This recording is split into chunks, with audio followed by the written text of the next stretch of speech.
Video को like करें, हमारे चैनल को सब्सक्राइब कर बेल आइकन जरूर प्रेस करें।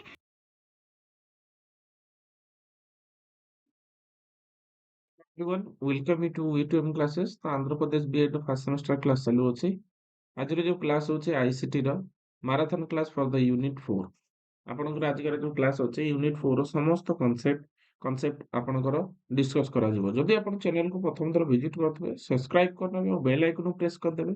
जेतेबेले भी नुआ कोनोसी वीडियो अपलोड होचे आपन सर्वप्रथम पाई परिबे। तो आपनकर एठी यूनिट 4 रो आपन समस्त कंटेंट आपन देखि परिबे। एउडा आपन आज के क्लास रे डिस्कस करा जिवो।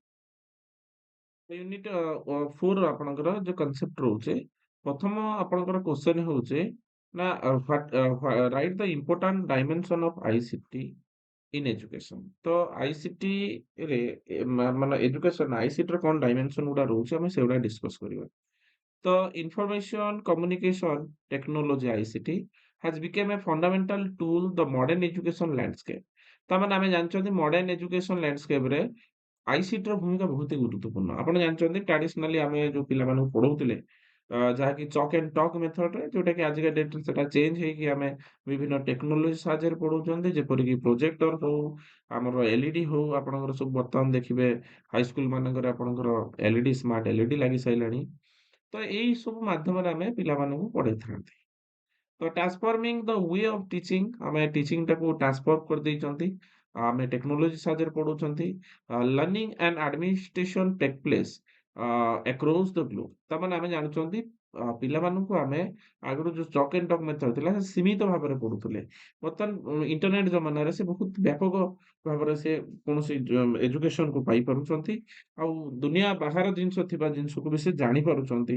ହଁ, ଗୋଟେ କ୍ଲାସରୁମ ଭିତରେ ସୀମିତ ନ ରହି ପଡି ସେ କ୍ଲାସରୁମ ବାହାରିକି ଅଲଗା ଦୁନିଆ ବିଷୟରେ ବି ୱାର୍ଲଡ ହିଷ୍ଟ୍ରି ବାବଦରେ ହଉ ଇଣ୍ଡିଆନ ହିଷ୍ଟ୍ରି ବାବଦରେ ହଉ ଏସବୁ ବାବଦରେ ସେ ଜ୍ଞାନ ବି ଅର୍ଜନ କରିପାରୁଛନ୍ତି।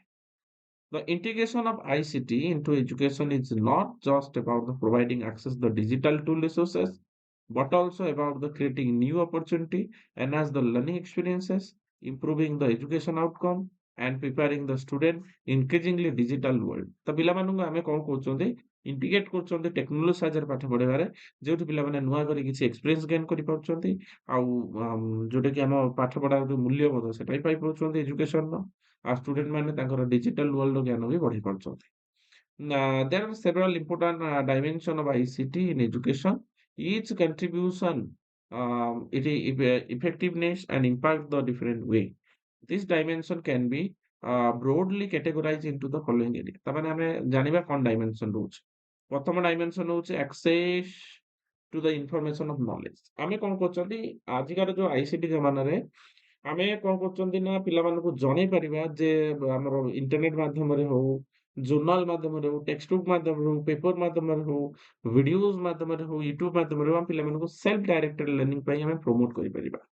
ସେଲ୍ଫ ଡାଇରେକ୍ଟେଡ ଲର୍ଣ୍ଣିଂ ମାନେ କଣ ନା ପିଲାମାନେ ନିଜସ୍ୱ କଣ ଜାଣିବାର ଇଚ୍ଛା ରଖୁଛନ୍ତି ଆଉ କଣ ଜାଣିପାରୁଛନ୍ତି ବିଭିନ୍ନ ରିସୋର୍ସ ମେଟେରିଆଲ ମାଧ୍ୟମରେ ହଉ ଷ୍ଟ୍ରାଟେଜିସ୍ ମାଧ୍ୟମରେ ହଉ। ତ ଏଇଟା ହଉଛି ଗୋଟେ ଡାଇମେନସନ ଯୋଉ ମାଧ୍ୟମରେ ପିଲାମାନେ ସେଲ୍ଫ ଡାଇରେକ୍ଟେଡ ମୋଡରେ ପାଠ ପଢି ପାରୁଛନ୍ତି। ଏଟା ପ୍ରଥମ ଡାଇମେନସନ ଗଲା। ତାପରେ ସେକେଣ୍ଡ ନମ୍ବର ଡାଇମେନସନ କଣ କହୁଛି enhancement of teaching learning process. ତାମାନେ ଆମେ ଯେତେବେଳେ ପାଠ ପଢଉଛନ୍ତି ଯେତେବେଳେ ଆମେ କୌଣସି ଟେକ୍ନୋଲୋଜି ସାହାଯ୍ୟରେ ପାଠ ପଢୁଛନ୍ତି ପାଠ ପଢାଟା ବହୁତ ହି ଇଜି ହେଇଯାଉଛି ଆଉ ଏନହାନ୍ସ ହେଇଯାଉଛି ଯାହାଦ୍ୱାରା ପିଲାମାନେ ଇଜିଲି କନସେପ୍ଟ ଟାକୁ ଫର୍ମେସନ କରିପାରୁଛନ୍ତି। ଆମେ ପିଲାଙ୍କୁ ଡିଷ୍ଟାନ୍ସ ଥାଇ ବି ପଢେଇ ପାରୁଛନ୍ତି। ଏଇ ଗୋଟେ ଆପଣଙ୍କର ଡାଇମେନସନ ରହୁଛି ଯୋଉଟା କି ଆମର ଆଇସିଟି ର, ଯୋଉଟା କି ଆମେ ଟେକ୍ନୋଲୋଜି ସାହାଯ୍ୟରେ ପାଠ ପଢେଇଲେ। ତାପରେ ହଉଛି କୋଲାବୋରେସନ ଆଣ୍ଡ କମ୍ୟୁନିକେସନ। ଆପଣ ବୁଝିବାକୁ ଚେଷ୍ଟା କରନ୍ତୁ ଯେ ଆଇସିଟି ଯଦି ଦେଇକି ଆପଣ ପିଲାମାନଙ୍କୁ ପାଠ ପଢଉଛନ୍ତି ପିଲାମାନଙ୍କୁ ଆମେ ଇଜିଲି କୋଲାବରେଟ କରିପାରିବା ଯୋଉଠି ସମ୍ମିଳିତ ଭାବରେ ପିଲାମାନେ ପାଠ ପଢି ପାରିବେ ଆଉ କମ୍ୟୁନିକେସନ ଇଜି ହେଇଯିବ। ଆମେ ଇମେଲ ମାଧ୍ୟମରେ ହଉ ଇନଷ୍ଟାଣ୍ଟ ମେସେଜ ମାଧ୍ୟମରେ ହଉ ଭିଡିଓ କନଫରେନ୍ସ ହଉ ଗୁଗଲ ମିଟ୍ ହଉ ଏ ମାଧ୍ୟମରେ ଆମେ ପିଲାମାନଙ୍କୁ ପାଠ ପଢି ପାରୁଛନ୍ତି ଯୋଉଟା କି କୋଲାବୋରେସନ କମ୍ୟୁନିକେସନ ଭେରି ଇଜି। ହଁ, ତାପରେ ହଉଛି ଆପଣଙ୍କର ନେକ୍ସଟ ହଉଛି ବ୍ଲେଣ୍ଡେଡ ଅନଲାଇନ ଲର୍ଣ୍ଣିଂ। ଆମେ ଅନଲାଇନ ଲର୍ଣ୍ଣିଂ ମାଧ୍ୟମରେ ପଢୁଛନ୍ତି ଯୋଉ ପିଲାମାନେ ଦୂର ଦୂରାନ୍ତରୁ ଆସିପାରିବେ ନାହିଁ ରିଏଲ କ୍ଲାସରୁମକୁ ସେଠି ଭର୍ଚୁଆଲ କ୍ଲାସରୁମ ଫାସିଲିଟି ଆମେ ଦଉଛନ୍ତି ଯୋଉଟା କି ଆମେ କହୁଛନ୍ତି ଅନଲାଇନ କ୍ଲାସ। ଏଟାକୁ ମନେ ରଖନ୍ତୁ ଇଏ ଗୋଟେ dimension. Student engage and motivation. Student ଏ ମାଧ୍ୟମରେ ବହୁତ କଥା ଜାଣିପାରୁଛନ୍ତି ଯାହାଦ୍ୱାରା ନିଜକୁ ମୋଟିଭେଟ କରିପାରୁଛନ୍ତି ଆଉ ପାଠ ପଢାରେ ଏନଗେଜ କରିପାରୁଛନ୍ତି। ତାପରେ ଡିଫରେନ୍ସିଏଟ ଦ ଇନଷ୍ଟ୍ରକ୍ସନ। ବିଭିନ୍ନ ପ୍ରକାର ଇନଷ୍ଟ୍ରକ୍ସନ ଅଛି ଯୋଉଟା କି ପିଲାମାନଙ୍କ ପାଇଁ ଡିଫରେନ୍ସିଏଟ କରି ହଉଛି ଯୋଉଠି ପିଲାମାନେ ବୁଝିପାରୁଛନ୍ତି। ତାପରେ ହଉଛି କଣ ଆସେସମେଣ୍ଟ ଆଣ୍ଡ ଫିଡବ୍ୟାକ୍ ଯୋଉଠି ଆମେ ପିଲାମାନଙ୍କୁ ଆସେସମେଣ୍ଟ ଦେଇପାରିବା, ଫିଡବ୍ୟାକ୍ ଦେଇପାରିବା, ବହୁତ ହି କମ ସମୟ ଭିତରେ ତାଙ୍କ ପରଫର୍ମାନ୍ସକୁ ଚେକ୍ କରିପାରିବା। ଯୋଉଟା ହଉଛି ଆମର କମ୍ପ୍ୟୁଟର ମାଧ୍ୟମରେ ବା ଟେକ୍ନୋଲୋଜି ମାଧ୍ୟମରେ ଇଜି ହେଇଯାଉଛି। ତାପରେ ହଉଛି ଇମ୍ପ୍ରୁଭମେଣ୍ଟ ଅଫ ଆଡମିନିଷ୍ଟ୍ରେଟିଭ ପ୍ରୋସେସ। ଆମେ ପାଠ ପଢା ତ ଆମେ ପଢେଇ ଦେଲେ, କିନ୍ତୁ ଆଡମିନିଷ୍ଟ୍ରେଟିଭ ପ୍ରୋସେସରେ ଯେପରିକି ଆପଣଙ୍କର ପିଲାମାନଙ୍କ ସାର୍ଟିଫିକେଟ କାଢିବା, ତାଙ୍କର ହଉଛି ଟାଇମ ଟେବୁଲ ମେଣ୍ଟେନ କରିବା, ତାଙ୍କର ଆଟେଣ୍ଡାନ୍ସ ନବା, ଏ ସବୁ ପ୍ରକାର କାମ ଯୋଉଟା କି ହଉଛି ଇଜି ହେଇଯାଉଛି। ଇମ୍ପ୍ରୁଭମେଣ୍ଟ ହଉଛି ଆଡମିନିଷ୍ଟ୍ରେଟିଭ ୱାର୍କ ଗୁଡାକ, ଯୋଉଠି କି ଆମେ ଟେକ୍ନୋଲୋଜି ବ୍ୟବହାର କରିବୁ। ତାପରେ ଆମେ କହୁଛନ୍ତି ଗ୍ଲୋବାଲାଇଜେସନ ଆଣ୍ଡ କଲଚରାଲ ଏକ୍ସଚେଞ୍ଜ ଯୋଉଠି ଆମେ ପିଲାମାନଙ୍କୁ ଆଇସିଟି ମାଧ୍ୟମରେ ଜଗତୀକରଣ ବାବଦରେ ଆମେ ଜଣେଇ ପାରୁଛନ୍ତି। ଖାଲି ଆମେ ଗୋଟେ ସୀମିତ ଏରିଆରେ ସୀମିତ ରହି ଗୋଟେ ଜାଗାରେ ଆମେ ରହିକି ଆମେ ଯେତେବେଳେ କିଛି ଜାଣିପାରୁନାହାନ୍ତି, ଆଇସିଟି ସେ କ୍ଷେତ୍ରରେ କଣ କରୁଛି ନା ବ୍ୟାପକ ଚିନ୍ତନ ଦଉଛି ଆଉ ଦୁନିଆ ବିଷୟରେ ଜଣେଇ ଦଉଛି ପିଲାମାନଙ୍କୁ, ଆଉ କଲଚରାଲ ଏକ୍ସଚେଞ୍ଜ ବି କରଉଛି। ୱେଷ୍ଟର୍ଣ୍ଣ କଲଚର ବିଷୟରେ ଜଣଉଛି, ବିଭିନ୍ନ କଲଚର ବିଷୟରେ ଜଣଉଛି। ଇଏ ହଉଛି ଆଇସିଟିର ଭୂମିକା ବା ଡାଇମେନସନ ଆମେ କହୁଛନ୍ତି। ତାପରେ ଇକ୍ୱିଟି ଆଣ୍ଡ ଇନକ୍ଲୁଜନ କଣ, ଯେତେବେଳେ ଆମେ ଆଇସିଟି ମାଧ୍ୟମରେ ଜଣୁଛନ୍ତି ସେଠି ଆଉ ଭେଦଭାବ ରହୁନି, ସମସ୍ତଙ୍କୁ ସମାନ ସୁଯୋଗ ମିଳିବାର ସୁବିଧା ଦିଆହଉଛି। ଆଉ ଟିଚର ପ୍ରଫେସନାଲ ଡେଭଲପମେଣ୍ଟ, ଟିଚର ମାନେ ବି ନିଜର ପ୍ରଫେସନାଲ ଆଉ ସ୍କିଲକୁ ଡେଭଲପ କରିପାରୁଛନ୍ତି। ଆଇସିଟି ମାଧ୍ୟମରେ ପଢିଲେ ତାଙ୍କୁ କଣ କମ ସମୟରେ ବି କଣ୍ଟେଣ୍ଟ ସାରିବାକୁ ସୁଯୋଗ ମିଳିଯାଉଛି।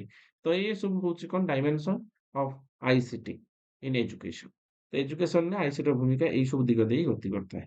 ତ ଏଠାରେ ଆପଣଙ୍କର ରହିଛି କନକ୍ଲୁଜନ ରହିଛି, ଆପଣ ନିଜେ ଡିରାଇଭ୍ କରିବାକୁ ଚେଷ୍ଟା କରିବେ, ବା ଆପଣ ନିଜେ ଏଟାକୁ ଲେଖିବାକୁ ଚେଷ୍ଟା କରିବେ ଏକ୍ସାମରେ। ଆଉ ଭିଡିଓ ପଜ୍ କରିକି ବି ଆପଣ ଏଇଟାକୁ ବୁଝିପାରିବେ ଆରାମସେ। ଏ କଣ୍ଟେଣ୍ଟ ଆପଣଙ୍କୁ ବୁଝେଇଦେଲି ବା ଏଇ କନସେପ୍ଟ ଆପଣଙ୍କୁ ବୁଝେଇଦେଲି, ଆପଣ ନିଜେ ଏଠୁ କନକ୍ଲୁଜନ ଡିରାଇଭ୍ କରିକି ପଢିପାରିବେ। ଆମେ 2 ନମ୍ବର କ୍ୱେଶ୍ଚନକୁ ଆସିବା। 2 ନମ୍ବର କ୍ୱେଶ୍ଚନ କଣ କହୁଛି? Explain the approaches in integrating the ICT in teaching learning process. ତାମାନେ କେଉଁ ଆପ୍ରୋଚ ଯୋଉଟାକି ଆମେ ଇଣ୍ଟିଗ୍ରେଟ୍ କରିବାକୁ ପଡିବ ଆଇସିଟିରେ ଇନ୍ ଟିଚିଂ ଲର୍ନିଂ ପ୍ରୋସେସରେ। ସେ ଆମେ ଶିକ୍ଷଣ ବ୍ୟବସ୍ଥାରେ କିପରି ଆମେ ଆଇସିଟି ଆପ୍ରୋଚ ଗୁଡା ଇଣ୍ଟିଗ୍ରେଟ୍ କରୁଛନ୍ତି। ତ integration of information communication technology in teaching learning process is fundamentally reset the way of education deliver experienced and the opinion adopt ICT provide the ranges of tool जोଉଟା କି ଆମେ କହୁଛନ୍ତି and platform method and that can enhance the teaching learning effectiveness। ତାମାନେ teaching learning କୁ ଆମେ effectiveness କରିପାରୁଛନ୍ତି। The improvement of student engagement and facilitate more personalized learning and however to fully realize the potential of ICT, it must be integrated in the classroom and through thoughtful systematic manner and there are the several approaches। ତାମାନେ ଆମେ ଜାଣିଛନ୍ତି କଣ ନା ଆମେ ଯୋଉ ICT କୁ ଆମେ କଣ କରୁଛୁ କ୍ଲାସରୁମ ରେ ଆମେ ଇଫେକ୍ଟିଭ ୱେ ରେ ଆମେ ଇମ୍ପ୍ଲିମେଣ୍ଟ କରୁଛନ୍ତି। ଆଉ ସେ ଆପ୍ରୋଚ ଗୁଡା କଣ ନା ଆମେ ଯେତେବେଳେ ପିଲାମାନଙ୍କୁ ଯୋଉ ଟପିକ ପଢଉଛନ୍ତି ସେ ଟପିକ ଟା କି ଆଇସିଟି ବେସ୍ଡ ହବା ଦରକାର। କାହିଁକି ଆମେ ଯେତେବେଳେ ଟେକ୍ନୋଲୋଜି ମାଧ୍ୟମରେ ପଢେଇବା ତ କଣ୍ଟେଣ୍ଟ ଟା ବି ଟେକ୍ନୋଲୋଜି ବେସ୍ଡ କୁ ସପୋର୍ଟ କରୁଥିବା ଦରକାର। ଆଉ ତାକୁ ଆମେ ଇଣ୍ଟିଗ୍ରେଟ କରିବା ଦରକାର ପାଠ ପଢାରେ।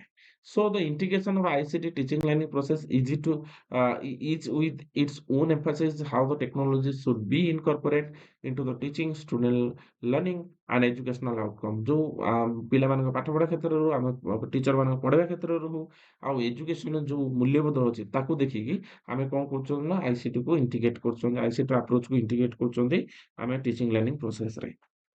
ତ ସେ ବିଷୟରେ ଆମେ ଜାଣିବା। ପ୍ରଥମେ ହଉଛି ଆପଣଙ୍କ କଣ ନା ଦ ଟେକ୍ନୋଲୋଜିକାଲ ପେଡାଗୋଜିକାଲ କଣ୍ଟେଣ୍ଟ ନଲେଜ। ତ ଆମେ କହୁଛନ୍ତି କଣ ନା ଆମର ଯୋଉ ଆଇସିଟି ର ଯୋଉ ଆପ୍ରୋଚ ରହିଛି ସେଟା ପେଡାଗୋଜିକାଲ ବା ୱେ ଅଫ ଟିଚିଂ କୁ ବୁଝାଇବା ଦରକାର। ଯୋଉଠି ଆମର ୱେ ଅଫ ଟିଚିଂ ଟା ଟେକ୍ନୋଲୋଜିକାଲି ହବା ଦରକାର। କଣ୍ଟେଣ୍ଟ ଯେମିତି କଣ୍ଟେଣ୍ଟ ନଲେଜ ଟା ଆପଣଙ୍କର ଟେକ୍ନୋଲୋଜିକାଲ ବେସ୍ଡ ହବା ଦରକାର। ଯୋଉ ସବଜେକ୍ଟ ମ୍ୟାଟର ଟା ଟେକ୍ନୋଲୋଜି ସାହାଯ୍ୟରେ ପଢିବା ଦରକାର। ପେଡାଗୋଜିକାଲ ନଲେଜ ବି ଆପଣଙ୍କର ଯୋଉ ମେଥଡ ଷ୍ଟ୍ରାଟେଜି ରହିଛି ସେଗୁଡା ବି ଆପଣଙ୍କର ଆଇସିଟି ବେସ୍ଡ ରହିବା ଦରକାର। ଟେକ୍ନୋଲୋଜିକାଲ ନଲେଜ ବି ଗୋଟେ ଟିଚର ପାଖରେ ଥିବା ଦରକାର ଯେ କମ୍ପ୍ୟୁଟର ହଉ କି ପ୍ରୋଜେକ୍ଟର ହଉ କିପରି ପାଠ ପଢେଇବ। When the area overlap the teachers can select the apply ICT tools and best suitable। ତାମାନେ ଏଇ ସବୁ ନଲେଜ ଯାହା ପାଖରେ ଥିବ ସେ ଟିଚର ମାନଙ୍କ ପାଖରେ ସେ କଣ କରିପାରିବ ନା ଆଇସିଟି ଆପ୍ରୋଚ କୁ ପାଠ ପଢାରେ ଇମ୍ପ୍ଲିମେଣ୍ଟ କରିପାରିବ। ତାପରେ ହଉଛି ସେକେଣ୍ଡ ନମ୍ବର କଣ ନା ବ୍ଲେଣ୍ଡେଡ ଲର୍ନିଂ ଆପ୍ରୋଚ। କଣ ନା blended learning is a popular approach to combine the both traditional face to face learning and online learning. ତାମାନେ ଇଏ ଗୋଟେ ଏମିତି ଲର୍ନିଂ ବ୍ୟବସ୍ଥା ଯୋଉଠି ଫେସ ଟୁ ଫେସ ଲର୍ନିଂ ବି ଚାଲିବ ଆଉ ତା ସହିତ ଅନଲାଇନ ଲର୍ନିଂ ବି ଚାଲିବ। This model leverages the ICT to create the hybrid educational experience and that allow the flexibility how the where student learn there are several type of blended learning ଅଛି ଯେମିତି କି ରୋଟେସନ ମଡେଲିଂ ରେ group work ହୁଏ ଯୋଉଠି ଆମର online content ବନାଯାଏ ସେ ମାଧ୍ୟମରେ ପିଲାମାନଙ୍କୁ ଆମେ ପଢେଇ ପାରିବା। ଫ୍ଲେକ୍ସ ମଡେଲ ମାନେ କଣ? ଫ୍ଲେକ୍ସ ମଡେଲ ହଉଛି ଯୋଉଟା କି ଆମେ ଯୋଉଠି କଣ୍ଟେଣ୍ଟ ଟାକୁ ଡେଲିଭରି କରୁଛନ୍ତି ଅନଲାଇନରେ ସମ୍ ଇନ ଦ ପର୍ସନ ଇଣ୍ଟରାକ୍ସନ ପାଖରେ ବସୁଛନ୍ତି କିଛି ଜଣ ଅନଲାଇନରେ ପଢୁଛନ୍ତି। ହଁ ତାପରେ digital lesson their the own pace ସେ ନିଜ ହିସାବରେ ପଢୁଛନ୍ତି।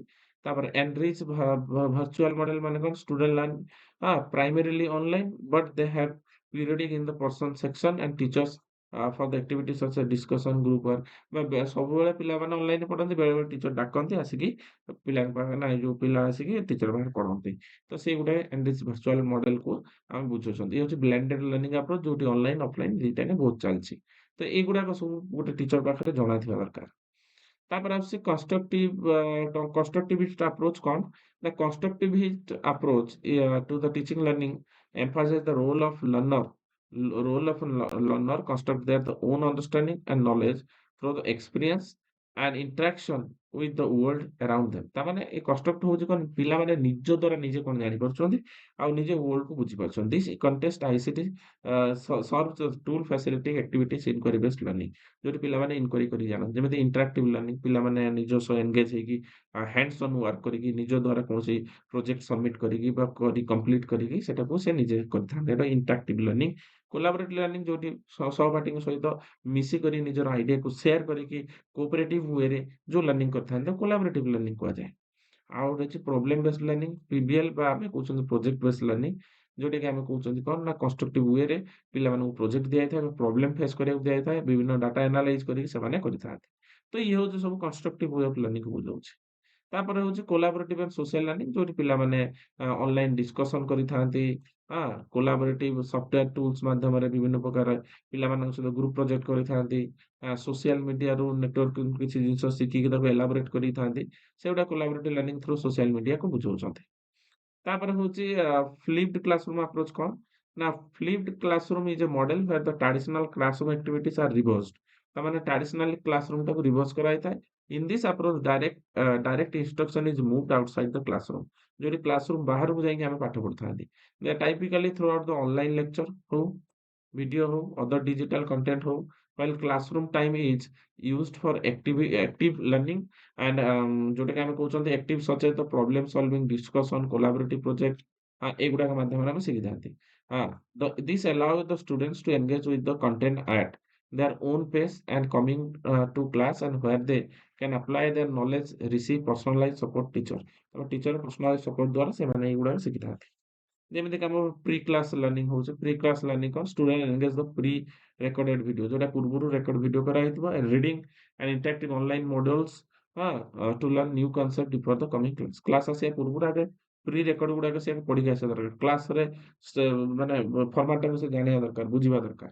ତାପରେ ହଉଛି କଣ ଇନ୍ କ୍ଲାସ୍ ଆକ୍ଟିଭିଟିଜ କଣ ନା class time is used for the active learning activities where the teacher guide student in applying the knowledge they have gained through the discussion project and hands on work ଯୋଉଠି ପିଲାମାନେ hands on work କରିବେ ବା project ମାଧ୍ୟମରେ ପିଲାମାନେ submit କରୁଛନ୍ତି ଏଟାକୁ ବୁଝଉଛି କଣ ନା ଆମେ ବୁଝୁନୁ ଫ୍ଲିପ୍ କ୍ଲାସରୁମ ବୁଝଉଛନ୍ତି।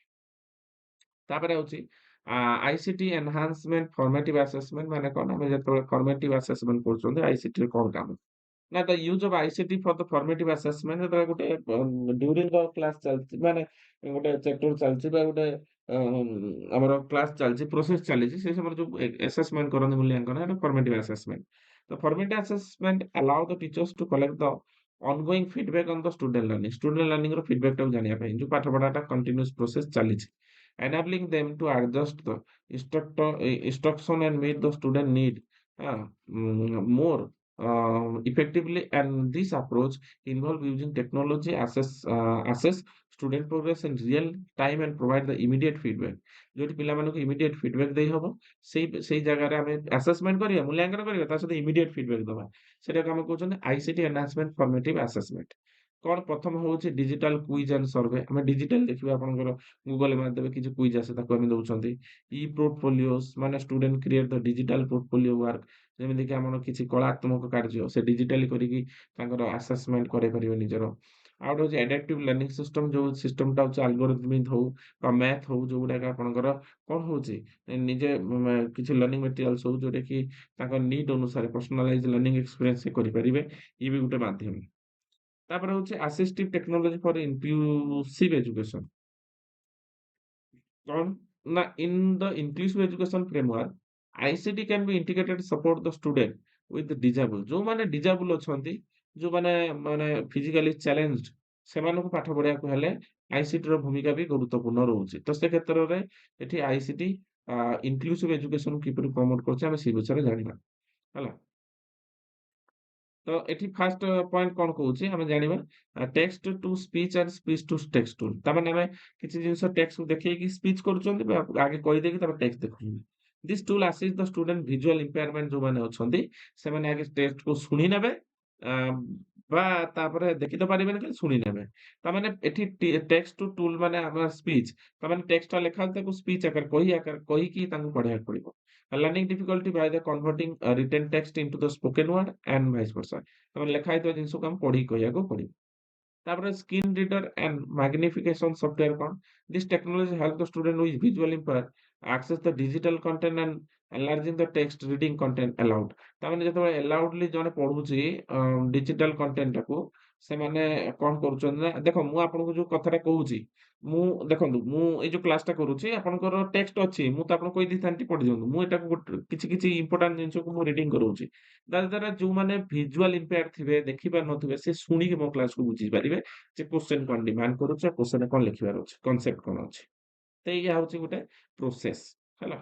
ତାପରେ ହଉଛି ଅଲ୍ଟରନେଟିଭ ଇନପୁଟ ଡିଭାଇସେସ୍, ବିଭିନ୍ନ ପ୍ରକାର ଇନପୁଟ ଡିଭାଇସେସ୍ ଅଛି, keyboard, mouse, eye tracker device. ହଁ, student with physical disability interact the computer with digital tools more effectively. ତାମାନେ ଭିଜୁଆଲ ମାନେ ଆମେ ଯେମିତି କହୁଛନ୍ତି ହ୍ୟାଣ୍ଡିକ୍ୟାପ୍ଟ ପିଲାମାନଙ୍କୁ ପଢେଇବା ପାଇଁ ବା ଆମର ଭିଜୁଆଲ ଇମ୍ପେୟାର୍ଡ ପିଲାମାନଙ୍କୁ ପଢେଇବା ପାଇଁ ଆହୁରି ବହୁତ ପ୍ରକାର ଡିଭାଇସ ଅଛି, ସେ ମାଧ୍ୟମରେ ସେ ପଢିପାରିବେ, ଯୋଉଟା ଆଇସିଟି କୁ ଆହୁରି ଏନହାନ୍ସ କରିବ। ତ ଏଠି ଆପଣଙ୍କର କନକ୍ଲୁଜନ ରହିଛି, ନିଜେ ଡିରାଇଭ କରିବାକୁ ଚେଷ୍ଟା କରିବେ, ଭିଡିଓକୁ ପଜ କରି ଆପଣ କନକ୍ଲୁଜନ ପଢିପାରିବେ। ଆମେ ନେକ୍ସଟ ନମ୍ବର କ୍ୱେଶ୍ଚନ ଜାଣିବା ଯେ 3 ନମ୍ବର କ୍ୱେଶ୍ଚନ କଣ କହୁଛି, write about the multimedia application in classroom situation. ତ କ୍ଲାସରୁମ୍ ସିଚୁଏସନରେ ମଲ୍ଟିମିଡିଆର କଣ ଭୂମିକା ଅଛି ଆମେ ଜାଣିବା। The integration of multimedia application in classroom has revolutionized the way of teaching learning process by approached.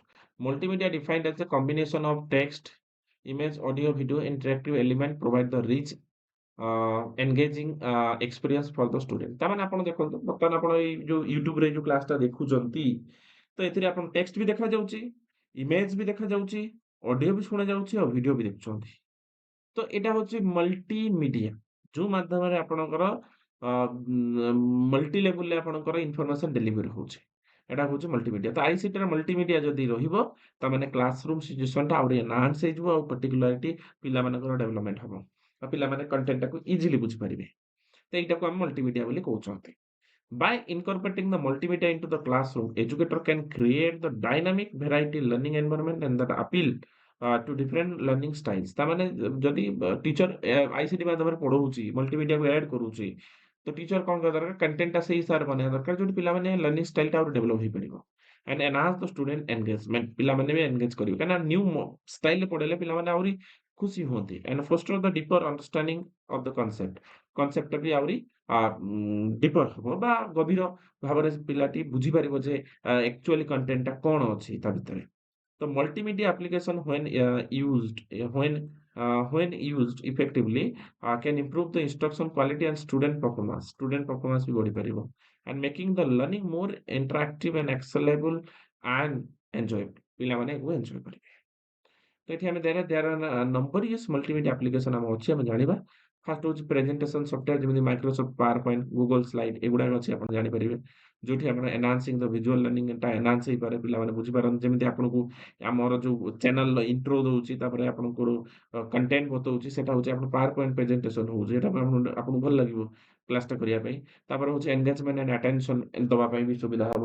ତାପରେ ଅର୍ଗାନାଇଜ କ୍ଲିୟର ଷ୍ଟ୍ରକ୍ଚର, ଆମେ ଯାହା ପଢଉଛନ୍ତି କ୍ଲିୟର ଷ୍ଟ୍ରକ୍ଚର ଆପଣଙ୍କୁ ଦେଖାଯିବ। ଗଲା। ତାପରେ ହଉଛି ଇଣ୍ଟରାକ୍ଟିଭ ହ୍ୱାଇଟ ବୋର୍ଡ ଯୋଉଟା କି ସ୍ମାର୍ଟ ବୋର୍ଡ କହୁଛନ୍ତି ବା ଇଏ ପ୍ରମେନଥିନ୍ ବୋର୍ଡ ଆମେ କହୁଛନ୍ତି ଯୋଉ ମାଧ୍ୟମରେ ପିଲାମାନଙ୍କୁ କ୍ଲାସ ରୁମ ଦେଇପାରିବା ଦେଖିବେ ଅନଲାଇନରେ ବହୁତ ଟିଚର ମାନେ ବି ୟୁଟ୍ୟୁବ ରେ ଏଇ ବୋର୍ଡ ମାଧ୍ୟମରେ ପଢଉଛନ୍ତି। ତ ୟା ଦ୍ୱାରା ଏନହାନ୍ସ ଇଣ୍ଟରାକ୍ଟିଭିଟି ହବ, କୋଲାବୋରେସନ ହବ, ପିଲାମାନେ କୋଲାବରେଟିଭ ୱେରେ ପଢିପାରିବେ। ହଁ, ଇନକ୍ରିଜ ଇନ ଏନଗେଜମେଣ୍ଟ, ପିଲାମାନେ ପାଠ ପଢିବା କ୍ଷେତ୍ରରେ ବହୁତ ଏନଗେଜ ହେବେ। ତାପରେ ଆପଣ ଭିଡିଓ ଅଡିଓ ବହୁତ ଟୁଲ୍ସ ଅଛି, ୟୁଟ୍ୟୁବ ଅଛି, ଅଡିସିଟି ଅଛି, ଆଡୋବ ପ୍ରିମିୟର ପ୍ରୋ ଅଛି। ଏଗୁଡା ସବୁ ଆପଣ ଏଇ ମାଧ୍ୟମରେ ପିଲାମାନଙ୍କୁ ପଢେଇ ପାରିବେ ଯାହାଦ୍ୱାରା ଭିଜୁଆଲ ଅଡିଓ ଲର୍ଣ୍ଣିଂଟା ପରଫେକ୍ଟଲି ହବ। ଦେଖନ୍ତୁ ମୁଁ ଆପଣଙ୍କୁ ଏଟା ହଉଛି ମାରାଥନ କ୍ଲାସ, ମୁଁ ଆପଣଙ୍କୁ ପର୍ଟିକୁଲାରି ବୁଝେଇ ବୁଝିକା ଯାଉଛି। ଯୋଉଠି ଆପଣଙ୍କର ପର୍ଟିକୁଲାରଲି କିଛି କନସେପ୍ଟ ରହିବ ମୁଁ ବୁଝେଇ ଦଉଛି ଆଉ ଆପଣ ଏଟାକୁ ଆରାମସେ ଭିଡିଓ ପଜ କରିବି ଏଗୁଡା ପଢିପାରିବେ। ଇଜି ଜିନିଷ ଅଛି, କିଛି ବି କଷ୍ଟ ନାହିଁ ଯେ ଆପଣ ବୁଝିପାରିବେନି। ତାପରେ ଆପଣଙ୍କର ଯେତେବେଳେ ୟୁଟ୍ୟୁବ ମାଧ୍ୟମରେ ପଢୁଛନ୍ତି ଫ୍ଲିପ ଦ କ୍ଲାସରୁମ ମଡେଲକୁ ବି ଆପଣ ଦେଖିପାରୁଛନ୍ତି, ୱାଚ୍ କରିପାରୁଛନ୍ତି ଘରେ ବସିକି ହଉ, ଯେକୌଣସି ଜାଗାରେ ହଉ। ସେଥିପାଇଁ କୁହାଯାଏ ଫ୍ଲିପଡ କ୍ଲାସରୁମ ମଡେଲ, ଯୋଉଠି ବି ଚାହିଁବେ ପଢିପାରିବେ। ତାପରେ ଲାଙ୍ଗୁଏଜ ଲର୍ଣ୍ଣିଂ ହଉଛି ଆପଣ ଯେକୌଣସି ଲାଙ୍ଗୁଏଜରେ ଆପଣ ଭିଡିଓ ପ୍ରୋଭାଇଡ ହଉଛି, ଅଥେଣ୍ଟିକ ଭିଡିଓ। ତାପରେ ହଉଛି ଷ୍ଟୁଡେଣ୍ଟ ପ୍ରଡକ୍ସନ, ଷ୍ଟୁଡେଣ୍ଟ ବି ଏଠି କଣ କରୁଛନ୍ତି, ଅଡିଓ ରେକର୍ଡିଂ କରି ରଖିପାରୁଛନ୍ତି, ଭିଡିଓକୁ ରେକର୍ଡିଂ କରି ପାରୁଛନ୍ତି, ସେମାନେ ପଢିପାରୁଛନ୍ତି। ତାପରେ ହେଲା ସିମୁଲେସନ ଅଫ ଏଜୁକେସନାଲ ଗେମ୍ସ ବିଭିନ୍ନ ପ୍ରକାର ଅଛି, କହୁତ, ମିନକ୍ରାଫ୍ଟ, ଏଜୁକେସନ ଏଡିଟିଂ ବା ସିମ୍ ସିଟି, ଏଗୁଡାକ ସବୁ ବଡ ବଡ ହଉଛି ଗେମିଂ ପ୍ଲାଟଫର୍ମ ଯାହା ଦ୍ୱାରା ପିଲାମାନେ ବିଭିନ୍ନ ପ୍ରକାର ଗେମ୍ ପଜଲ ସଲ୍ଭ କରୁଛନ୍ତି, ଯାହା ଦ୍ୱାରା ଏଜୁକେସନାଲ ଗେମ୍ ଏଗୁଡାକ ମ୍ୟାଥମେଟିକାଲି ରିଜନିକାଲି ତାଙ୍କର ବ୍ରେନ ଡେଭଲପ ହଉଛି। ହଁ, ତ ସେଠି ହଉଛି ପ୍ରୋବ୍ଲେମ ସଲଭିଂ, କ୍ରିଟିକାଲ ଥିଙ୍କିଂ ତାଙ୍କର ଡେଭଲପ ହଉଛି। ଆକ୍ଟିଭ ପାର୍ଟିସିପେଟ, ସବୁ ଆକ୍ଟିଭ ପାଠ ପଢା କ୍ଷେତ୍ରରେ ଯେପରି ଆକ୍ଟିଭ ରହିବେ ସେଇଭଳିଆ ଏଠି ଯେମିତି ଆକ୍ଟିଭଟା ଶିଖି ଯାଉଛନ୍ତି ସେଇଭଳିଆ ପାଠ ପଢା କ୍ଷେତ୍ରରେ ସେ ଆକ୍ଟିଭନେସ ଦେଖିପାରିବେ। ଗେମିଫିକେସନ ଏଜୁକେସନ, ଯୋଉ ପାଠ ପଢା କିଛି ଅଛି ଗେମିଫିକେସନ ବା ଗେମ୍ ଦ୍ୱାରା ସଲ୍ଭ, ମାନେ ଗେମିଂ ଟାଇପର, ଯେମିତିକି ଆପଣଙ୍କର ବିଭିନ୍ନ ପ୍ରକାର ସୁଡୋକ ଖେଳ ଦ୍ୱାରା ପିଲାମାନଙ୍କର ମ୍ୟାଥମେଟିକାଲ କାଲକୁଲେସନ ନଲେଜ ବଢିବ। ତ ଏଇ ସବୁ ଜିନିଷ ଦ୍ୱାରା ବି ପିଲାମାନଙ୍କ ଡେଭଲପ ହେଇପାରୁଛି। ଏଇ ମଲ୍ଟିମିଡିଆ ଆଙ୍ଗେଲକୁ ବୁଝଉଛି। ଦେନ୍ ମୋଟିଭେସନ ଆଣ୍ଡ ଏନଗେଜମେଣ୍ଟ ବି ପିଲାମାନେ ହେଇପାରୁଛନ୍ତି। ତାପରେ ଆସିଲା ଲର୍ଣ୍ଣିଂ ମ୍ୟାନେଜମେଣ୍ଟ ସିଷ୍ଟମ ଯୋଉଟାକି ଏଲଏମଏସ୍ କହିଛନ୍ତି। ଯେମିତିକି ଆମେ କହୁଛନ୍ତି କଣ, ମଡେଲ, ଗୁଗଲ କ୍ଲାସରୁମ, ବ୍ଲାକବୋର୍ଡ ଏଇ ମାଧ୍ୟମରେ ପିଲାମାନେ ପଢିପାରୁଛନ୍ତି। କହୁଛନ୍ତି କଣ ନା learning management system are digitally platform organize manage and deliver the education content student. ତାମାନେ ଡିଜିଟାଲି ଆମେ ପ୍ଲାଟଫର୍ମରେ ଆମେ ଯେତେବେଳେ ପିଲାମାନଙ୍କୁ କଣ୍ଟେଣ୍ଟ ଡେଲିଭରି କରୁଛନ୍ତି ସେଟାକୁ ଲର୍ଣ୍ଣିଂ ମ୍ୟାନେଜମେଣ୍ଟ ସିଷ୍ଟମ କହୁଛନ୍ତି। They provide the centralise location on course material, assignment and assessment and collaboration ଟୁଲ୍ସକୁ ବୁଝଉଛି। ଏଗୁଡା ସବୁ ବୁଝଉଛି କାହାକୁ ନା ଆମେ ଲର୍ଣ୍ଣିଂ ମ୍ୟାନେଜମେଣ୍ଟ ସିଷ୍ଟମକୁ ବୁଝଉଛନ୍ତି। ତ ଏଥିରେ କଣ ରହୁଛି, ସେଣ୍ଟ୍ରାଲ ରିସୋର୍ସ ହବ ରହୁଛି ଯୋଉଠି ପିଲାମାନେ ପ୍ରେଜେଣ୍ଟେସନ ହଉ, ରିଡିଙ୍ଗ ହଉ, ଭିଡିଓଜ ହଉ, ମଲ୍ଟିମିଡିଆ ମେଟେରିଆଲସ ହଉ, ଏଗୁଡା ସବୁ ଆଲାଉଇଂ ହଉଛି ଷ୍ଟୁଡେଣ୍ଟ ଆକ୍ସେସ କରିବା ପାଇଁ। ତାପରେ କୋଲାବୋରେସନ ଅଫ କମ୍ୟୁନିକେସନ ବି ରହୁଛି ଯୋଉ ମାଧ୍ୟମରେ ପିଲାମାନେ ପିଲାଙ୍କ ସହିତ ମିଶିକରି ହଉ, କମ୍ୟୁନିକେସନ ମାଧ୍ୟମରେ ହଉ, ପିଲାମାନେ ଟାସ୍କକୁ କମ୍ପ୍ଲିଟ କରୁଛନ୍ତି। ତାପରେ tracking the progress of assessment, ଯୋଉଠି ଆସେସମେଣ୍ଟକୁ ପ୍ରୋଗ୍ରେସ କରିବା ପ୍ରୋଗ୍ରେସଟାକୁ ଟ୍ରାକ୍ କରାଯାଉଛି। ତାପରେ ହଉଛି ପର୍ସନାଲାଇଜ ଲର୍ଣ୍ଣିଂ ବ୍ୟବସ୍ଥା ବି କରାଯାଉଛି। ତାପରେ ହଉଛି ଭର୍ଚୁଆଲ ଆଣ୍ଡ ଅଗୁମେଣ୍ଟେଡ ରିଆଲିଟି କଣ ନା ଗୁଗଲ ଏକ୍ସପେଡିସନ ବା ଓକୁଲସ୍ ରିଫ୍ଟ ଆମେ କହୁଛନ୍ତି, ଏଇ ମାଧ୍ୟମରେ ଏଟା କରାଯାଏ। ଏଟା ଗୋଟେ ସଫ୍ଟୱେର ଯୋଉଟା କି ଆମେ କହୁଛନ୍ତି କଣ, ଭର୍ଚୁଆଲ ଅଗୁମେଣ୍ଟ ରିଆଲିଟି କଣ ନା cutting the edge of multimedia technology that provide the impressive interactive learning experience ପିଲାମାନଙ୍କୁ ଦିଆଯାଏ ହ୍ୟାଣ୍ଡସ ଅନ୍ ପ୍ରାକ୍ଟିସ ଦ୍ୱାରା। ଯୋଉଠି 3D ମଡେଲ ହଉ, ଇମ୍ପ୍ରେସିଭ ଲର୍ଣ୍ଣିଂ ଯୋଉଠି 3D ମଡେଲ ମାଧ୍ୟମରେ ପିଲାମାନଙ୍କୁ ଶିଖାଯାଉଛି, ରିଏଲ ୱାର୍ଲଡ ଆପ୍ଲିକେସନ ମାଧ୍ୟମରେ ଶିଖାଯାଉଛି, ହ୍ୟାଣ୍ଡସ ଅନ୍ ଲର୍ଣ୍ଣିଂ ଯୋଉଠି ପିଲାମାନଙ୍କୁ କୌଣସି ପର୍ଟିକୁଲାର ଜିନିଷକୁ ଆମେ ଦେଖଉଛନ୍ତି, ପିଲା ତାକୁ ଫିଲିଂ କରିପାରୁଛନ୍ତି, ପିଲା ତାକୁ ରିଏଲିଷ୍ଟିକ ଭାବରେ ଦେଖିକି ପାଠ ପଢି ପାରୁଛନ୍ତି, ରିଏଲ ଲାଇଫ ଏକ୍ସପିରିଏନ୍ସ ଯୋଉଟା କୁହାଯାଏ। ତାପରେ interactive website design story telling tools ଅଛି, ଯେମିତିକି ଆମ କାନଭା, ଏବୋଭ ସ୍ପାର୍କ, ଷ୍ଟୋରୀ ବାର୍ଡ, ଏଗୁଡାକ ମାଧ୍ୟମରେ ପିଲାମାନେ ପାଠ ପଢିପାରିବେ। ଇଏ ବି ଆଇସିଟି ବେସ୍ଡ। ତ ସେଥିରେ ହଉଛି କ୍ରିଏଟିଭ ଏକ୍ସପ୍ରେସନ ରହୁଛି ଯୋଉ ମାଧ୍ୟମରେ ପିଲାମାନେ ବୁଝିପାରୁଛନ୍ତି। ଷ୍ଟୋରି ଟେଲିଂ ରାଇଟିଂ ରହୁଛି, ଏ ମାଧ୍ୟମରେ ପିଲା ବୁଝିପାରୁଛନ୍ତି। ପ୍ରୋଜେକ୍ଟ ବେସ୍ଡ ଲର୍ଣ୍ଣିଂ ରହୁଛି, ଏ ମାଧ୍ୟମରେ ପିଲା ବୁଝିପାରୁଛନ୍ତି। ତ ଅଲ୍ ଆର୍ ଦ କଣ୍ଟେଣ୍ଟ ଯୋଉଟା ଆମେ ପଢିଲେ, ଯୋଉଟା କି ହଉଛି ପିଲାମାନେ ମଲ୍ଟିମିଡିଆ ହେଲ୍ପରେ ପାଠ ପଢୁଛନ୍ତି। ଏଠି କନକ୍ଲୁଜନ ରହିଛି, ନିଜେ ଡିରାଇଭ କରିବାକୁ ଚେଷ୍ଟା କରିବେ କିମ୍ବା ଆପଣ ଭିଡିଓ ପଜ କରି ଆରାମସେ ବୁଝିପାରିବେ, କଣ୍ଟେଣ୍ଟ ବୁଝିପାରିବେ। ତ ନେକ୍ସଟ କ୍ୱେଶ୍ଚନ ହଉଛି 4 ନମ୍ବର କ୍ୱେଶ୍ଚନ, ଯୋଉଠି ଆପଣଙ୍କର 4 ନମ୍ବର କ୍ୱେଶ୍ଚନ କହୁଛି କଣ, what is the project and project based learning and discuss its steps. ତାମାନେ ପ୍ରୋଜେକ୍ଟ ଯୋଉ ଆମେ ପ୍ରୋଜେକ୍ଟ ମାଧ୍ୟମରେ ପିଲାମାନଙ୍କୁ କିପରି ପଢେଇ ପାରିବା। ତ project based learning is an the instruction approach that organize the learning around project। କିପରି ପ୍ରୋଜେକ୍ଟ ମାଧ୍ୟମରେ ପିଲାମାନଙ୍କୁ ପାଠ ପଢେଇବା। In this method, students engage in the hands-on বা collaborative process uh, to explore the real world problem and challenges over the extended period of time। ତାମାନେ ପିଲାମାନଙ୍କୁ ଆମେ କଣ କରିପାରିବା କୋଲାବୋରେଟିଭ ୱେରେ ପିଲାମାନଙ୍କୁ ପଢେଇ ପାରିବା ଯୋଉଠି ଯୋଉ ମେଥଡ ମାଧ୍ୟମରେ ଷ୍ଟୁଡେଣ୍ଟ ମାନେ ଏନଗେଜ ରହିବେ ଆଉ ପିଲାମାନେ ସହପାଠୀଙ୍କ ସହିତ ଗ୍ରୁପ ୱାର୍କ କରିକି ପ୍ରୋଜେକ୍ଟଟାକୁ ସବମିଟ କରିବେ ରେଦର ଦେନ focusing solely on passive learning through lecture and textbook reading, PBL encourage the student to actively participate in the education by creating, exploring, researching, problem solving in the mimic real life situation. ତାମାନେ ପିଲାମାନଙ୍କୁ passive learning process ରେ involve ନ କରିକି PBL ଯୋଉଟା କି project based learning ମାଧ୍ୟମରେ ପିଲାମାନଙ୍କୁ practicing ମାଧ୍ୟମରେ ପିଲାମାନଙ୍କୁ ଶିଖେଇବା ଏଟାକୁ ବୁଝା ହଉଛି PBL। ତାପରେ ଆମେ in the PBL student are given overreaching questions and problem solving through a series of steps ରହିଛି and they investigate, collaborate, design, create products or solution to the address that problem ତାମାନେ ସେଇ problem କୁ solve କରିବା ପାଇଁ ଏଇ ମାଧ୍ୟମରେ ପିଲାମାନେ କରୁଛନ୍ତି। This learning method aims to develop deeper understanding and subject matter and foster the critical thinking skills, promoting creativity, improving teamwork ଏଗୁଡ ମାଧ୍ୟମରେ ପିଲାମାନଙ୍କୁ ଆମେ ପଢୁଛନ୍ତି। ତାର କି ଫିଚର କଣ ନା ରିଅଲ ଲାଇଫ ୱାର୍ଲଡ କନେକ୍ସନ ପିଲାମାନଙ୍କୁ ଆମେ ଦେଇପାରୁଛନ୍ତି। ହଁ ଯୋଉଟା କି ଆମେ ପିବିଏଲ ନାଇଁ ଯୋଉ ପିବିଏଲ ମାଧ୍ୟମରେ ଷ୍ଟୁଡେଣ୍ଟ ସେଣ୍ଟର ଲର୍ଣ୍ଣିଂ ଆମେ ଦେଇପାରୁଛନ୍ତି ପିଲାମାନେ ପ୍ରୋଜେକ୍ଟ କରିବେ ଯେତେବେଳେ ମିଳିମିଶିକି ସେ ପ୍ରୋଜେକ୍ଟ ଡିଜାଇନ କରନ୍ତୁ ଇନଭେଷ୍ଟିଗେସନ କରନ୍ତୁ କ୍ରିଏଟ କରନ୍ତୁ ନିଜର ହିଁ କାମ ରହୁଛି ଯୋଉଟା କି ନିଜେ ବସିକି କରିବେ। ଇନକ୍ୱାରି ଆଣ୍ଡ ପ୍ରୋବ୍ଲେମ ସଲଭିଂ ପିଲାମାନେ ପ୍ରୋଜେକ୍ଟ କଲା ବେଳେ ବହୁତ ଜିନିଷ ଇନକ୍ୱାରି କରନ୍ତି ରିସର୍ଚ୍ଚ କରନ୍ତି ପିଲାମାନଙ୍କୁ ମିଶିକି କ୍ରିଟିକାଲ ଥିଙ୍କିଂ କରନ୍ତି ଏସବୁ ରହିବ। କୋଲାବୋରେଟିଭ ୱେ ମାନେ କୋଲାବୋରେସନ ମାନେ ପିଲାଙ୍କ ସହିତ ମିଶିକି ଟିମ ୱାର୍କ କରନ୍ତି ହେଲା। ଆଉ ଗୋଟେ ହଉଛି କଣ ନା ପ୍ରଡକ୍ଟ ଅଫ ପ୍ରେଜେଣ୍ଟେସନ ସେମାନେ ଦିଅନ୍ତି ଯୋଉଠି ରିପୋର୍ଟଟାକୁ ସବମିଟ କରନ୍ତି। ତାପରେ ରିଫ୍ଲେକ୍ସନ ଅନ୍ ରିଭିଜନ ତାମାନେ ସେ ପ୍ରୋଜେକ୍ଟଟା ସରିଲା ପରେ ନିଜର ସେଲ୍ଫ ଆସେସମେଣ୍ଟ କରନ୍ତି ପ୍ରୋଜେକ୍ଟଟା ଠିକ ହେଲା କି ନାହିଁ ଆଉ କ୍ୱାଲିଟେଟିଭ ହେଲା କି ନାହିଁ। ପ୍ରଥମ ହଉଛି steps of project based learning ର ପ୍ରଥମ ଷ୍ଟେଜ ହଉଛି initiation the ପ୍ରୋଜେକ୍ଟକୁ ପ୍ରଥମେ ଇନିସିଏଟ କରିବେ ଯେ ପ୍ରୋଜେକ୍ଟଟା ଏଇଆ ରହିଛି। ତାପରେ ସେଟା ହଉଛି ପ୍ଲାନିଂ କରିବେ ଡିଜାଇନ କରିବେ କିପରି ବନେଇବେ ପ୍ରୋଜେକ୍ଟଟା ଆରାମସେ ରହିଛି ଭିଡିଓକୁ ପଜ କରିକି ଆରାମସେ ବୁଝିପାରିବେ। ତାପରେ ରହିଛି ରିସର୍ଚ୍ଚ ଆଣ୍ଡ ଇନଭେଷ୍ଟିଗେସନ ପ୍ରୋଜେକ୍ଟ ଉପରେ ରିସର୍ଚ୍ଚ ଇନଭେଷ୍ଟିଗେସନ କରି ଯୋଉ ଟପିକ ଦିଆହେଇଥିବ ତାପରେ ସେ ଲେଖିବେ ହେଲା। ତାପରେ ହଉଛି ଡେଭଲପ ଦ ପ୍ରଡକ୍ଟ ସଲ୍ୟୁସନ ସେଇ ଯୋଉ ଆପଣଙ୍କର ପ୍ରୋଜେକ୍ଟ ରହିଛି ତାକୁ ସଲ୍ୟୁସନ କରିବାକୁ ଚେଷ୍ଟା କରିବେ। ତାପରେ ରହିଛି ପ୍ରେଜେଣ୍ଟେସନ ଅଫ ସେୟାରିଂ ଟିଚର ଆଗରେ ତାକୁ ପ୍ରେଜେଣ୍ଟେସନ କରିବେ ଆଉ ସେୟାରିଂ କରିବେ। ଏୟା ରହୁଛି ପ୍ରୋସିଜିଅର ତାପରେ ଲାଷ୍ଟକୁ ଇଭାଲୁଏସନ ହବ ତାଙ୍କ ପ୍ରୋଜେକ୍ଟଟା କେମିତି କିପରି ରହିଛି। ତ ଇଏ ରହୁଛି ଆପଣଙ୍କର କଣ ନା ଏଟା ହଉଛି steps of project based learning benefit କଣ ପ୍ରଥମତଃ କ୍ରିଟିକାଲ ଥିଙ୍କିଂ ପିଲାଙ୍କର ଡେଭଲପ ହବ। କୋଲାବୋରେସନ ସମ୍ମିଳିତ ଶିକ୍ଷା କଥା ପିଲାଙ୍କ ଭିତରେ କିପରି ମିଳିମିଶି କୋଅପରେଟିଭ ୱେରେ ଶିଖିବେ ଏଇ ଥିଙ୍କିଂ ଡେଭଲପ ହବ। ତାପରେ ଏନଗେଜମେଣ୍ଟ ପାଠ ପଢାରେ ଏନଗେଜ ହେଇପାରିବେ। ପ୍ରୋବ୍ଲେମ ସଲଭିଂ ସ୍କିଲ ତାଙ୍କ ଭିତରେ ଡେଭଲପ ହବ। ରିଏଲ ୱାର୍ଲଡ ଆପ୍ଲିକେସନ ବାବଦରେ ସେ ଜାଣିପାରିବେ। ଇଏ ରହୁଛି ଆପଣଙ୍କର କନକ୍ଲୁଜନ ନିଜେ ଡିରାଇଭ କରିବାକୁ ଚେଷ୍ଟା କରିବେ ଆଉ ଆପଣ ଭିଡିଓ ପଜ କରିକି ପଢିପାରିବେ ଏଟା। ତାପରେ ଆମେ ନେକ୍ସଟ ନମ୍ବର କ୍ୱେଶ୍ଚନ କୁ ଯିବା ଯୋଉଠି କ୍ୱେଶ୍ଚନ କଣ କହୁଛି ନା what is the role of teacher in project based learning. ତ ପ୍ରୋଜେକ୍ଟ ବେସ୍ଡ ଲର୍ଣ୍ଣିଂ ରେ ଟିଚର ର ଭୂମିକା କଣ ରହୁଛି ଏଠି ଟିଚର ଆମେ ତ ଜାଣିଗଲେ ଯେ ପ୍ରୋଜେକ୍ଟ ବେସ୍ଡ ଲର୍ଣ୍ଣିଂ ଆମେ କାହାକୁ କହୁଛନ୍ତି ଏଠି କନସେପ୍ଟ ଅଛି ବୁଝିନେବେ। କିନ୍ତୁ ଟିଚର ଭୂମିକା କଣ ପ୍ରଥମ ଭୂମିକା ହଉଛି design the project and setting the clear expectation. ପିଲାମାନଙ୍କୁ ଆମେ ଯୋଉ କଣ୍ଟେଣ୍ଟଟା ପଢେଇଲେ ସେଠି ଆମେ କଣ କରୁଛେ ନା ମିନିଂଫୁଲ ୱେରେ ପଢେଇଲା ପରେ ପିଲାମାନଙ୍କୁ ଏନଗେଜ କରିବା ଯେ ଟପିକ ର ପ୍ରୋବ୍ଲେମେଟିକ ପାର୍ଟ ସହିତ ଟପିକଟା ପଢେଇଲେ ତା ଦେହରେ କଣ ପଢିଲେ ଜାଣିଲେ ଏବଂ କେତେ ରିସର୍ଚ୍ଚ କଲେ ସେଟାକୁ ଡିଜାଇନ କରିବା ଗୋଟେ ପ୍ରୋଜେକ୍ଟ ୱେରେ ଯୋଉଠି ସେଟିଂ କରିବା ଗୋଟେ କ୍ଲିୟର ଏକ୍ସପେକ୍ଟେସନ ପିଲାଙ୍କ ପାଖରେ। ତାପରେ ଡିଫାଇନିଂ ଦ ଲର୍ଣ୍ଣିଂ ଅବଜେକ୍ଟିଭ ଯୋଉଠି ଆମର ଲର୍ଣ୍ଣିଂ ଅବଜେକ୍ଟିଭ ରହିବ ସେ ତାପରେ ଫ୍ରେମିଂ ଦ ଏସେନ୍ସିଆଲ କ୍ୱେଶ୍ଚନ ଆମେ ଦବା ପିଲାମାନଙ୍କୁ ସେଟାକୁ ସଲ୍ଭ କରିବେ।